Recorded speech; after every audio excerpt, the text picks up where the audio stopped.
नमस्कार साथियों, smart scholar YouTube channel में आपका स्वागत है।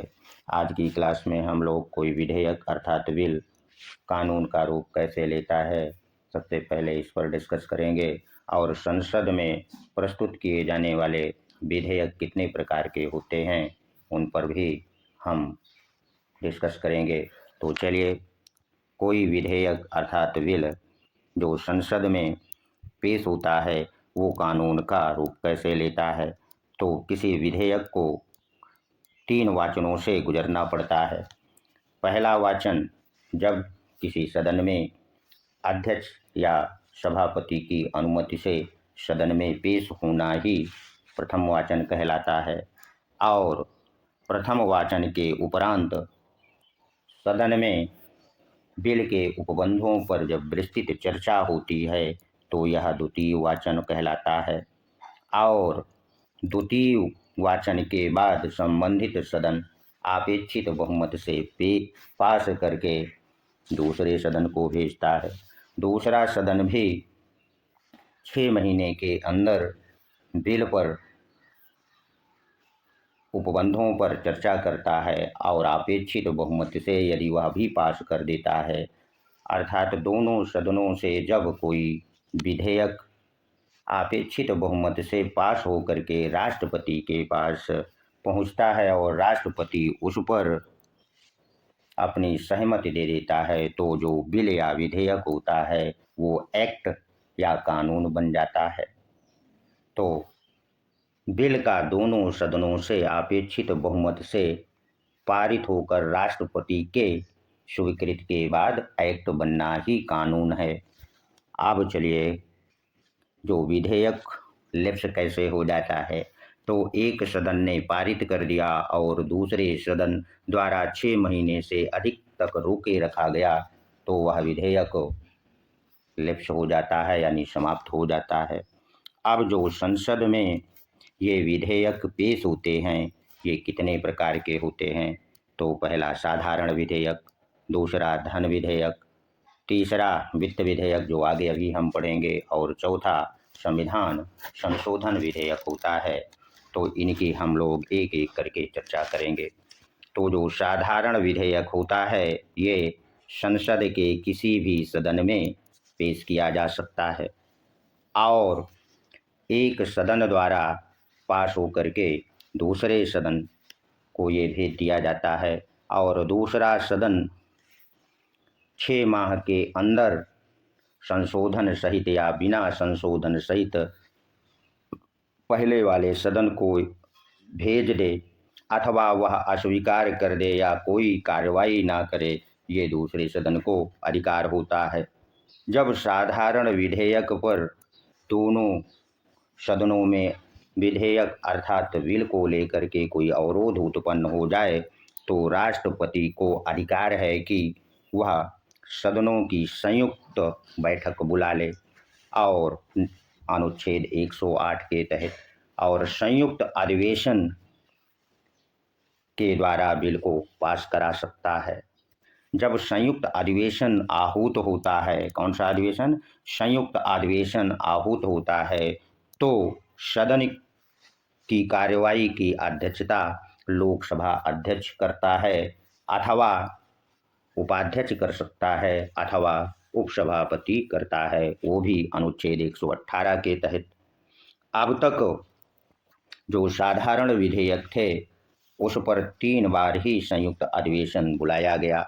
पहला 1961 में दहेज निषेध विधेयक के, दूसरा 1978 में बैंकिंग सेवा बिल पर और तीसरा 2002 में पोटा विधेयक को पास कराने के लिए राष्ट्रपति ने संयुक्त अधिवेशन आहूत किया था। अब चलिए, हम लोग दूसरे प्रकार का जो विधेयक होता है जिसे धन विधेयक कहते हैं, ये क्या होता है? तो जो धन विधेयक होता है वह अनुच्छेद 109 के तहत राष्ट्रपति की अनुमति से केवल लोकसभा में ही पेश हो सकता है। और जो धन विधेयक कोई है या नहीं, इसकी परिभाषा अनुच्छेद 110 में दी गई है। किसी विधेयक को धन विधेयक घोषित करने का अधिकार लोकसभा अध्यक्ष को है। कोई विधेयक धन विधेयक तभी कहलाता है जब उस बिल में कोई नया टैक्स से संबंधित हो, नया कर लगाना हो, समाप्त करना हो या कर में परिवर्तन करना हो, तथा भारत की जो संसद संचित निधि है, कॉन्सोलिडेटेड फंड है, उससे संबंधित कोई व्यय हो या जमा करना हो तो वह धन विधेयक होता है। अब धन विधेयक के संदर्भ में जब लोकसभा द्वारा धन विधेयक को पास कर दिया जाता है तो राज्यसभा धन विधेयक पर को केवल 14 दिनों तक रोक सकती है। अगर वह 14 दिन में सिफारिश सहित लोकसभा को वापस करना पड़ता है। इस विधेयक में अर्थात धन विधेयक में राज्यसभा किसी प्रकार का संशोधन नहीं कर सकती। अगर 14 दिन तक के भीतर वह लोकसभा को वापस नहीं करती है तो उसकी सहमति मान ली जाती है और वह विधेयक कानून बन जाता है। राष्ट्रपति धन विधेयक को पुनर्विचार के लिए संसद को वापस नहीं भेज सकता। तो ये था धन विधेयक और साधारण विधेयक। अब चलिए अनुच्छेद 111 क्या है इसको हम लोग समझ लें। तो अनुच्छेद 11 के तहत राष्ट्रपति को साधारण विधेयक और वित्त विधेयक को पुनर्विचार के लिए वापस करने की शक्ति प्रदान करता है। किस विधेयक को, चाहे वो साधारण विधेयक हो या वित्त विधेयक, इसको पुनर्विचार के लिए वह वापस लौटा सकता है। यह अनुच्छेद 111 के तहत है। अथवा वह विधेयक को अनुच्छेद 11 के तहत स्वीकृत भी प्रदान कर सकता है या अस्वीकृत कर सकता है, वो भी साधारण और वित्त विधेयकों के संबंध में। अब चलिए हम लोग अनुच्छेद 12 जिसमें बजट का उल्लेख है। वित्त मंत्री द्वारा राष्ट्रपति की सिफारिश पर संसद के दोनों सदनों में आगामी वित्तीय वर्ष 1 अप्रैल से 31 मार्च की अवधि के लिए सरकार के आय व्यय का जो विवरण होता है वह बजट कहलाता है। बजट पर सदन के दोनों सदनों में बहस होती है, किंतु जो बजट होता है इसमें किसी प्रकार का संशोधन नहीं किया जा सकता। तो ये हुआ अनुच्छेद 112 बजट। अब हम लोग अनुच्छेद 13 के अंतर्गत जो अनुदान मांग संसद में पेश होती है, अनुदान मांग लोकसभा में पेश किया जाता है। लोकसभा का जो अध्यक्ष अर्थात इसकी स्पीकर होता है वह इसे स्वीकार करे या अस्वीकार करे, ये उसका अधिकार है। यदि संसद के लोकसभा में यह अस्वीकार कर लिया जाता है, अर्थात अस्वीकार के संबंध में जो लोकसभा है इसमें प्रस्ताव पारित कर दे अनुदान मांग के संबंध में, तो मंत्रिपरिषद को त्यागपत्र देना पड़ता है और सरकार गिर जाती है। विनियोग विधेयक क्या होता है इसको हम लोग समझेंगे, जिसका उल्लेख अनुच्छेद 114 में है।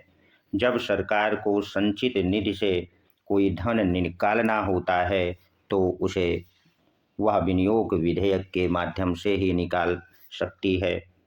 यदि कोई विधेयक अनुदान मांग से लोकसभा से पारित हो गया और उसके बाद विनियोग विधेयक लोकसभा में प्रस्तुत कराया जाता है और विनियोग विधेयक के माध्यम से ही जो संचित निधि है उससे धन निकाला जा सकता है। अब हम लोग अनुपूरक बजट या अनुदान मांग क्या होती है इसको जान लें।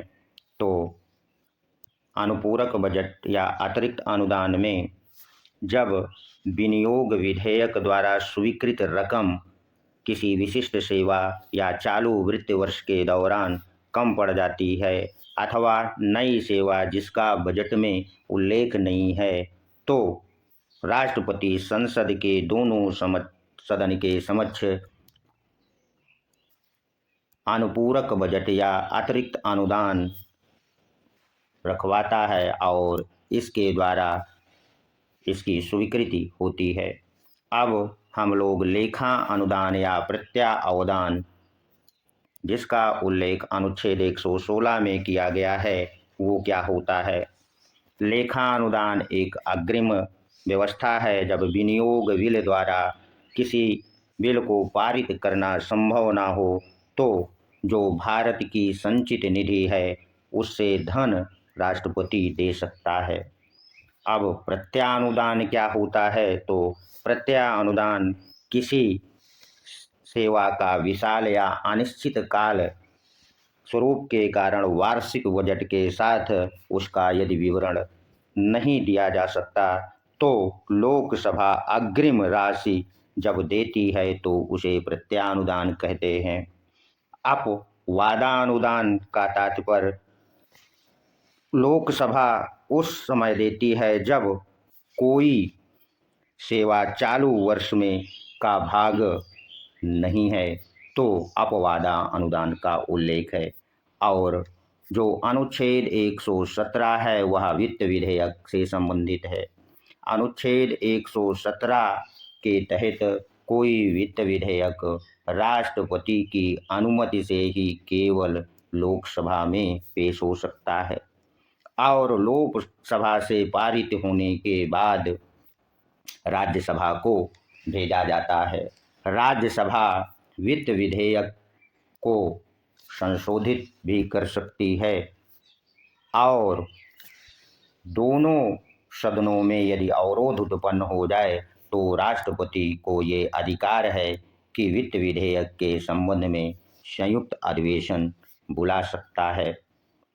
अब हम लोग थोड़ी सी जानकारी वित्त विधेयक के संदर्भ में और जान लें कि राज्यसभा वित्त विधेयक में संशोधन कर सकती है, इसे खारिज कर सकती है भी कर सकती है।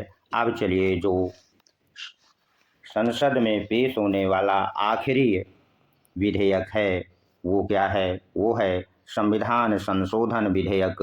उस पर चर्चा कर लें तो जो संविधान संशोधन विधेयक होता है वह संसद के किसी भी सदन में पेश हो सकता है और इसका उल्लेख अनुच्छेद 368 में है। संविधान संशोधन विधेयक को राष्ट्रपति पुनर्विचार के लिए नहीं लौटा सकता और ना ही इसे वह अनुमति देने से मना कर सकता है। तो ये था आज की क्लास में कोई भी बिल कानून का रूप कैसे लेता है और संसद में प्रस्तुत किए जाने वाले विभिन्न प्रकार के जो विधेयक थे उस पर हम लोगों ने चर्चा कर ली। अब हम लोग संघ की जो न्यायपालिका है उस पर चर्चा करेंगे।